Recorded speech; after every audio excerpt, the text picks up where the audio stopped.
चलिए, पिछले वीडियो में हमने देखा था ग्लाइकोलिसिस के बारे में, ठीक है। तो जो ग्लाइकोलिसिस है वो भी एक क्या है, एरोबिक रेस्पिरेशन के मैकेनिज्म का एक स्टेप है, ठीक है। वो एक स्टेप कंप्लीट हुआ जिसमें हमने देखा था कि जो ग्लूकोज था उसके एक मॉलिक्यूल से पायरुविक एसिड के दो मॉलिक्यूल का निर्माण हुआ था, ठीक है। तो ये जो पायरुविक एसिड है इसका फिर से क्या होता है, ऑक्सीडेशन होता है, ठीक है, जिसको कहा जाता है सेकंड स्टेप है इसका ऑक्सीडेशन ऑफ पायरुविक एसिड, है ना। और इसके जो ऑक्सीडाइज जो पायरुविक एसिड होता है वो प्रवेश करता है क्रेब्स चक्र में, ठीक है। क्रेब्स चक्र में प्रवेश करता है जहाँ पर कितने एटीपी का फॉर्मेशन होता है, तो यहाँ पर 30 एटीपी का क्या होता है, फॉर्मेशन होता है, ठीक है। तो चलिए इसमें देखते हैं हम लोग।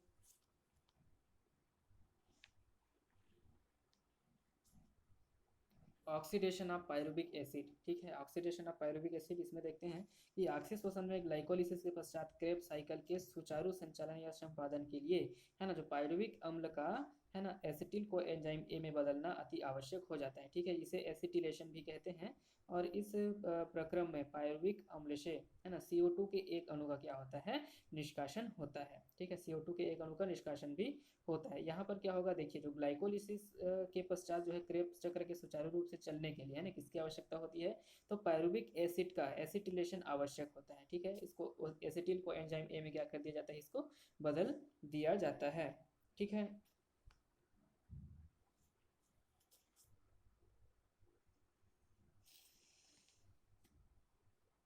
इसके बाद देखते हैं, ये पायरुविक अम्ल का डी कार्बोक्सिलेशन भी कहते हैं। इसको क्या कहा जाता है, पायरुविक एसिड का डी कार्बोक्सिलेशन, मतलब यहाँ पर कार्बन का एक मॉलिक्यूल क्या हो जाएगा, रिलीज होगा, ठीक है। तो इस प्रक्रम में बनने वाला एसिटिल कोएंजाइम ए ग्लाइकोलिसिस तथा क्रेब्स साइकिल के बीच संयुग्मन हेतु, है ना, कनेक्टिंग लिंक की तरह क्या करता है, ये कार्य करता है। कौन, एसिटिल कोएंजाइम ए, ठीक है। एसिटिल कोएंजाइम ए जो होता है वो, है ना, पायरुविक सॉरी क्रेब्स चक्र एंड ग्लाइकोलिसिस के मध्य में क्या करता है, ये, है ना, कनेक्टिंग लिंक की तरह कार्य करता है, कनेक्टिंग लिंक की भांति कार्य ये करता है, ठीक है। इसमें देखते हैं कि ग्लाइकोलिसिस तथा क्रेब्स चक्र के बीच में संयुग्मन है, तो यानी कनेक्टिंग लिंक की तरह क्या कार्य करता है ये, है ना। और पायरुविक अम्ल का एसिटिल कोएंजाइम ए में परिवर्तन जो होता है वो संभवतः माइटोकॉन्ड्रिया के पेरी माइटोकॉन्ड्रियल जो स्पेस होता है यहाँ पर ये संपन्न होता है, ठीक है। यह प्रक्रिया पायरुविक डिहाइड्रोजिनेज नामक जो एंजाइम होता है उसके जटिल, मतलब एंजाइम जटिल यानी कि एंजाइम कॉम्प्लेक्स की उपस्थिति में होता है, जिससे पायरुविक अम्ल डिकार्बोक्सिलेज, है ना, pyruvic acid decarboxylase, lipoic acetyl acetyl transferase एवं लाइपोएट, है ना, डिहाइड्रोजिनेज नामक 3 एंजाइम भाग लेते हैं, तथा इसके साथ ही इसमें 5 को फैक्टर जैसे कि थायमिन पायरोफास्फेट, है ना, लिपोइक एसिड, निकोटिनामाइड एंटीन न्यूक्लियोटाइड, ठीक है, और को एंजाइम तथा मैग्नीशियम आयन जो होते हैं ये क्या लेते हैं, भाग लेते हैं, ठीक है। और इससे क्या होता है, फिर कोएंजाइम ए का संश्लेषण होता है, एसिटिल कोएंजाइम ए का संश्लेषण होता है। चलिए इसमें देखते हैं, जैसे कि ये पायरुविक एसिड है। पायरुविक एसिड जो होता है वो थाइमिन पायरोफॉस्फेट के साथ क्रिया करता है, ठीक है। Pyruvic acid dehydrogenase enzyme enzyme और मैग्नीशियम आयन की उपस्थिति में ये थाइमिन पायरोफॉस्फेट कॉम्प्लेक्स का यहाँ पर क्या करता है, ये फॉर्मेशन करता है।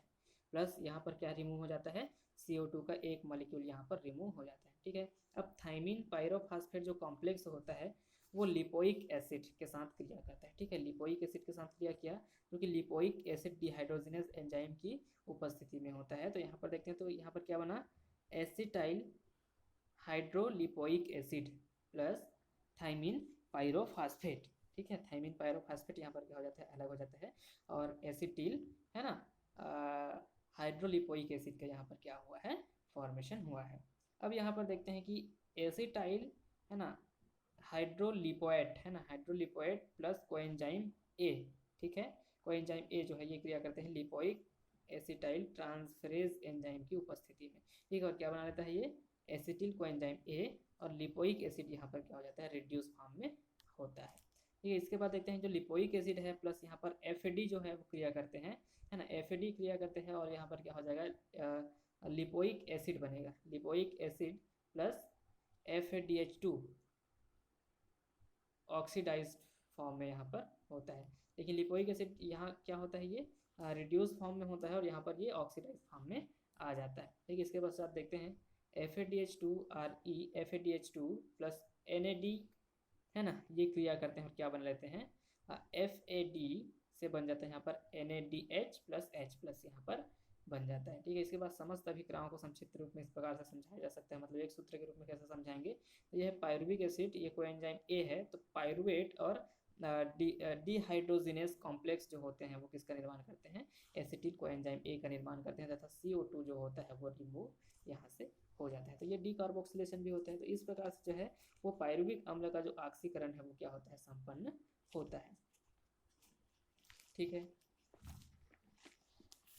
हाँ, अब इसमें देखते हैं कि इस प्रक्रिया के प्रत्येक पायरुविक अणु से एक CO2 अणु और एक, है ना, कोएंजाइम ए तथा एक अवकृत अणु के रूप में NADH2 प्राप्त होता है, और NADH2 अणु, है ना, यहाँ से इलेक्ट्रॉन परिवहन तंत्र में क्या करता है, प्रवेश करता है। ठीक है, तो यहाँ पर हम लोग देखते हैं कि पहले क्या देखा था कि जो ग्लूकोज है, ग्लूकोज से एक मॉलिक्यूल से दो मॉलिक्यूल ऑफ पायरुविक एसिड का फॉर्मेशन हुआ था।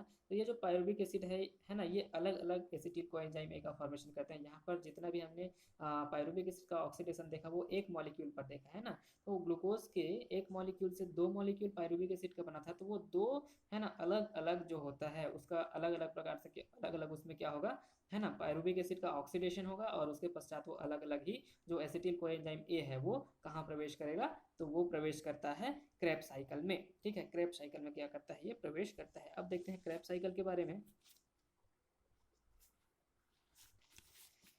ठीक है, तो यहाँ पर देखते हैं कि एसिटिल कोएंजाइम ए का माइटोकॉन्ड्रिया के मैट्रिक्स में स्थित एक्सोलो एसिटिक एसिड द्वारा ग्रहण किए जाने से क्रेब्स चक्र शुरू हो जाता है। ठीक है, तथा एसिटिल कोएंजाइम ए से चक्रिक अभिक्रिया के फलस्वरूप कार्बन डाइऑक्साइड का निष्कासन तथा NADH2, है ना, और FADH2 एवं कोएंजाइम ए की प्राप्ति यहाँ से होती है। ठीक है, तो इस क्रिया का जो वर्णन है वो सर्वप्रथम क्रेब्स, है ना, ने सन 1937 में इस चक्र की खोज की थी। इस कारण से इसको क्या कहते हैं, क्रेब्स चक्र भी इसको कहा जाता है। ठीक है, इस क्रम में बनने वाला प्रथम स्थायी उत्पाद जो होता है वो साइट्रिक एसिड होता है, अतः इसे साइट्रिक एसिड चक्र भी कहते हैं, है ना। साइट्रिक एसिड साइकिल के नाम से भी इसको जाना जाता है। ठीक है, तो साइट्रिक एसिड में 3 कार्बोक्सिलिक एसिड ग्रुप होते हैं, इसलिए इसे ट्राई कार्बोक्सिलिक एसिड साइकिल भी कहा जाता है। TCA साइकिल यानी कि ट्राई कार्बोक्सिलिक एसिड साइकिल भी इसमें कहा जाता है। तो इस चक्र में सभी रसायन कार्बनिक अम्ल प्रकृति वाले होते हैं, क्योंकि इसे कार्बनिक अम्ल चक्र, है ना, ऑर्गेनिक एसिड साइकिल भी कहते हैं। ठीक है, तो क्रेब्स चक्र की विभिन्न जो रासायनिक अभिक्रियाएं हैं वो कुछ चरणों में कंप्लीट होती है। इस चरणों को देखते हैं। माइटोकॉन्ड्रियल मैट्रिक्स में ये पूर्ण होता है। तो इसमें फर्स्ट नंबर है ऑक्जेलो एसिटिक एसिड के साथ एसिटिल कोएंजाइम ए का संघनन। चलिए सबसे पहले हम लोग इसमें देखते हैं, यहाँ पर देखते हैं तो ये है क्या, पायरुविक एसिड। ठीक है, तो ये पायरुविक एसिड जो है वो पायरुविक डिहाइड्रोजिनेस एंजाइम की उपस्थिति में, पायरुविक डिहाइड्रोजिनेस एंजाइम की उपस्थिति में, है ना, ये हाफ O2 से क्रिया करता है। ठीक है, हाफ O2 से क्रिया करता है और H2O क्या कर देता है, ये रिमूव कर देता है।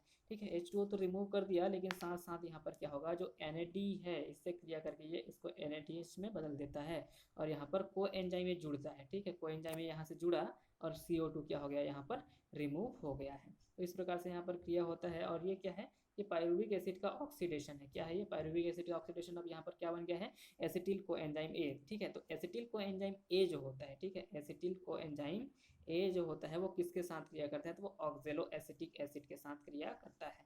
किसके साथ, ऑक्जेलो एसिटिक एसिड के साथ। ये ऑक्जेलो एसिटिक एसिड है। अब ये जो ऑक्जेलो एसिटिक एसिड है ये एसिटाइल कोएंजाइम ए के साथ क्रिया करता है ना, और जल के साथ क्रिया करके ये कोएंजाइम ए को रिमूव कर देता है। ठीक है, अब ये क्या बना लेता है, सिट्रिक एसिड। क्या बनाता है ये, सिट्रिक एसिड का यहाँ पर फॉर्मेशन करता है। सिट्रिक एसिड जो है वो आयरन आयन की उपस्थिति में, ठीक है, ये 6 कार्बन वाला होता है। सिट्रिक एसिड जो होता है वो क्या कितने कार्बन वाला होता है, 6 कार्बन वाला होता है। ठीक है, एसिटाइल कोएंजाइम में 2 कार्बन वाला, और ऑक्जेलो एसिटिक एसिड 4 कार्बन, तो 4 और 2 6, तो ये 6 कार्बन वाला एक मॉलिक्यूल क्या बनाता है, या सिट्रिक एसिड का फॉर्मेशन यहाँ पर करता है। ठीक है, ये जो सिट्रिक यहाँ पर जो सिट्रिक एसिड बना हुआ है, ठीक है, तो सिट्रिक एसिड जो होता है वो आयरन आयन की उपस्थिति में, ठीक है, आयरन आयन की यहाँ पर उपस्थिति होती है, तो वो H2O को रिमूव कर देता है एकोटिनेज एंजाइम की उपस्थिति में। ठीक है, एकोटिनेज एंजाइम की उपस्थिति में ये किसको रिमूव करेगा, H2O यानी कि वाटर मॉलिक्यूल को रिलीज कर देगा। ठीक है, जल रिलीज कर देगा, और क्या बना लेगा, ये सिस एकोनिटिक एसिड। ठीक है, किसका फॉर्मेशन करता है, ये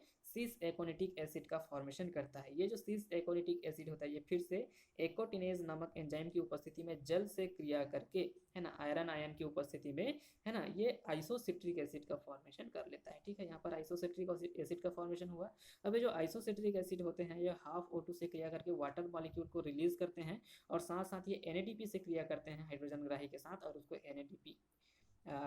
NADPH प्लस H प्लस में इसको क्या कर देते हैं, कन्वर्ट कर देते हैं और यह जो क्रिया होता है वो मैग्नीशियम आयन की उपस्थिति में होता है। तो यहाँ पर भी एनर्जी का क्या हुआ है, संचय हुआ है। इसके पश्चात देखते हैं ये आइसोसेट्रिक डिहाइड्रोजनेज एंजाइम की उपस्थिति में जो आइसोसेट्रिक एसिड है वो किस में परिवर्तित हो जाता है, ऑक्जेलोसक्सिनिक एसिड में परिवर्तित हो जाता है। ठीक है, ऑक्जेलोसक्सिनिक एसिड। ठीक है, अब ऑक्जेलोसक्सिनिक एसिड जो है वो कार्बोक्सिलेज एंजाइम की उपस्थिति में मैग्नीशियम प्लस प्लस आयन की उपस्थिति में, है ना, ये कार्बन डाइऑक्साइड मॉलिक्यूल को क्या करता है, रिलीज करता है और ये बना लेता है अल्फा कीटोग्लूटरिक एसिड। ठीक है, क्या बना लेता है ये, अल्फा कीटोग्लूटरिक एसिड का यहाँ पर क्या करता है, ये फॉर्मेशन करता है। ठीक है, अभी जो अल्फा कीटोग्लूटरिक एसिड है जो कि 5 कार्बन वाला है, क्योंकि यहाँ पर क्या हुआ है, कार्बोक्सिलेशन हुआ है। ठीक है, कार्बोक्सिलेशन के द्वारा जो एक मॉलिक्यूल है वो यहाँ पर क्या हो चुका है, ये वाला जो मॉलिक्यूल है क्या हो चुका है, रिलीज हो चुका है, जिसके कारण यहाँ पर एक कार्बन श्रृंखला की क्या आ गई है, कमी आ गई है और इस कारण से जो आइसोसेट्रिक एसिड होता है वो क्या होता है, आइसोसेट्रिक एसिड क्या होता है, तो आइसोसेट्रिक एसिड जो है वो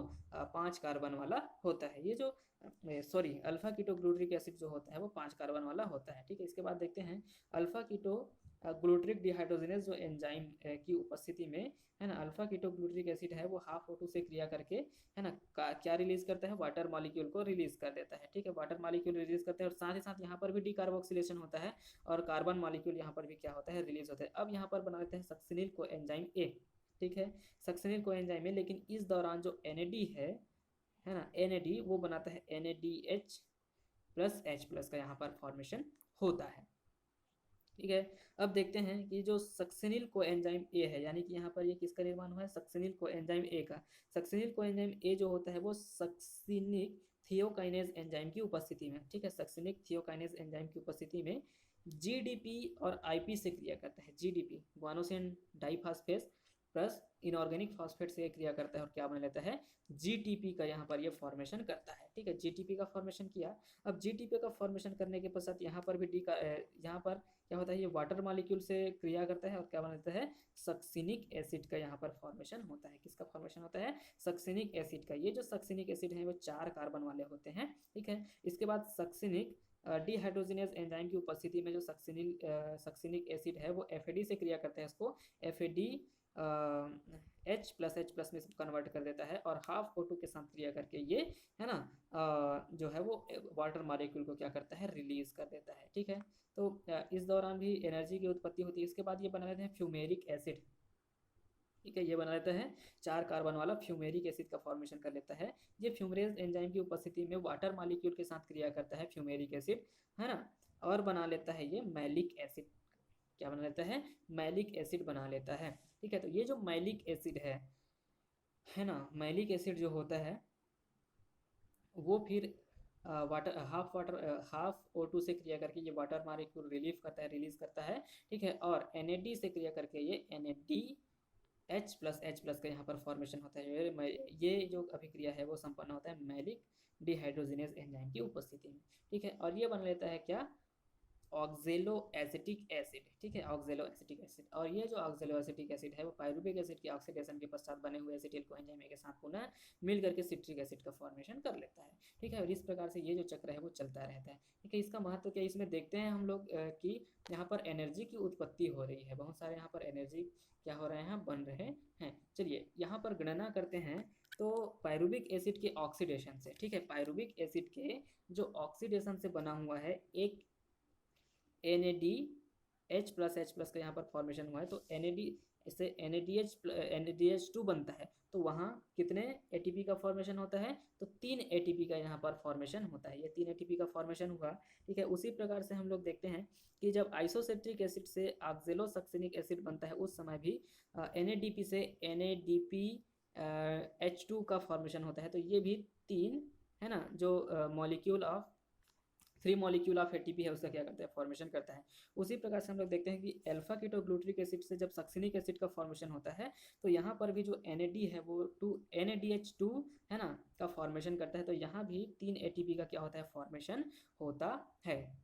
3 मॉलिक्यूल्स ऑफ जो ATP है उसका क्या होता है, फॉर्मेशन होता है। इसके पश्चात हम लोग ये देखते हैं कि जो सक्सिनिल को एंजाइम A है वो सक्सिनिक एसिड में जब बदलता है तो यहाँ पर GDP जो होता है वो GTP में बदल जाता है, जो कि 1 मॉलिक्यूल ऑफ ATP में क्या हो जाता है, कन्वर्ट हो जाता है। उसी प्रकार से जो FAD है ना, FAD है जो FADH2 में कन्वर्ट होता है, तो उस समय भी दो जो ATP मॉलिक्यूल है उनका फॉर्मेशन होता है। इसके पश्चात जब मैलिक एसिड ऑक्जेलो एसिटिक एसिड में बदलता है तो उस समय भी, ठीक है, जो NAD है वो NADH2 में क्या होता है, परिवर्तित होता है। और ये कितने मॉलिक्यूल बनाता है, तो ये 3 मॉलिक्यूल बनाता है।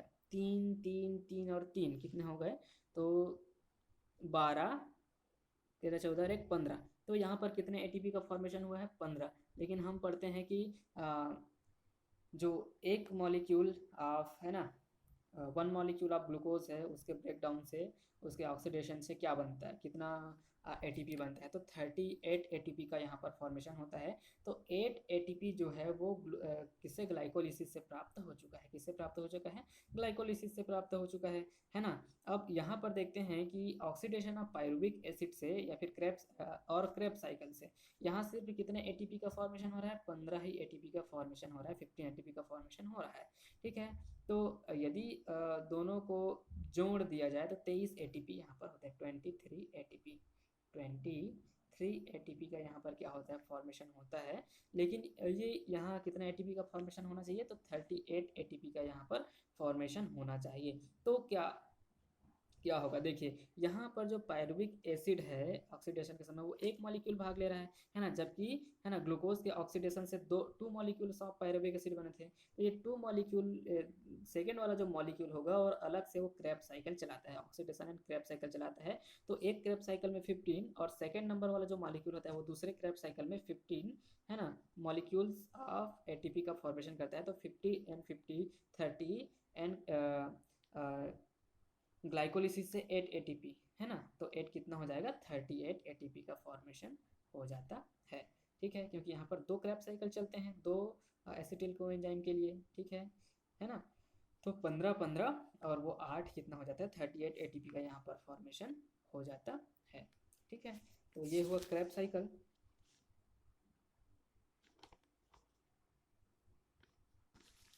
चलिए देखते हैं, कुछ स्मरणीय तथ्य देख लेते हैं, है ना, क्रेब साइकिल में। तो क्रेब साइकिल की खोज जो है वो सर हैंस क्रेब ने, है ना, 1937 में की थी।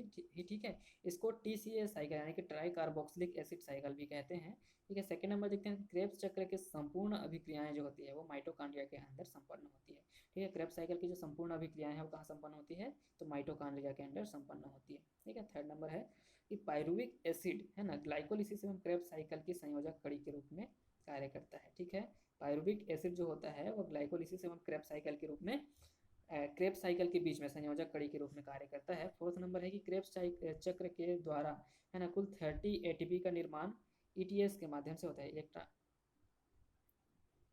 ठीक है, इलेक्ट्रॉन ट्रांसपोर्ट सिस्टम के माध्यम से होता है। जो इलेक्ट्रॉन ट्रांसपोर्ट सिस्टम होता है वो इसके NADH2 को या फिर FAD को, GDP को ATP के रूप में क्या कर देता है, बदल देता है। ठीक है,